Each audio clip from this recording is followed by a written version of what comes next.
বিকেলের নরম রোদ আর শান্ত সবুজের প্রাণ জুড়ানো পরিবেশ। শহরের কোলাহল থেকে একটু দূরে দিয়াবাড়ির খোলা জায়গায় জমেছে উৎসবের ভিন্ন রং। লেকপারে ভিড় জমিয়েছে পরিবার, বন্ধু কিংবা প্রিয় মানুষকে নিয়ে। মেতে উঠেছে নৌকা ভ্রমণ, পিকনিক আর ছবি তোলার উৎসবে। এখানে এসে অনেক ভালো লাগছে। আমি এখানে বোর্ডে ওঠার জন্য এসেছি। খুবই ভালো লেগেছে। কায়াকিং প্রথমবার করলাম আজকে, খুব সুন্দর লাগছে। ছুটি মানে তো একটু আনন্দ করা, তো আমরা একটু আনন্দ করার জন্য একটু সুযোগ পেয়েছি। ঈদ পরবর্তী অবস্থা যাওয়ার জায়গা তো খুব কম বাংলাদেশে, বিশেষ করে ঢাকা শহরের মধ্যে। এই জায়গাটা একটু গ্রামীণ কিছু পাওয়া যায় আর কি। অনেক মানুষজন আসছে, আমরাও আসছি, একটা টেন্টও নিয়ে আসছি, তাবু নিয়ে আসছি।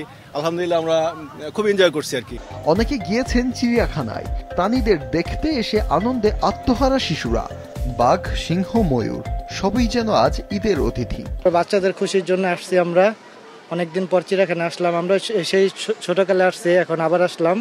বাঘ সবগুলাই ভালো লাগছে, ঘুরতে ভালো লাগছে। ঈদের মধ্যে এখনো ডিসাইড করি না যে কোথায় কোথায় ঘুরবো, মানে হুটহাট প্ল্যান করে আমরা চলে আসি এক এক জায়গায়। এছাড়া কেউ কেউ আদরের শিশুটিকে নিয়ে গিয়েছেন শ্যামলীর শিশু মেলায়। রঙিন রাইড, ঘোড়ার গাড়ি আর খেলনার রাজ্যে হারিয়ে গেছেন ছোট্ট মনগুলো। এছাড়া শহরের নানা জায়গায় জমে উঠেছে ঈদ মেলা। আলোর ঝলমলে চারপাশ, নাগরদোলা আর খাবারের স্টলগুলোতে উপচে পড়া ভিড়। ফাহিয়ান হামিম, মাছরাঙা সংবাদ, ঢাকা।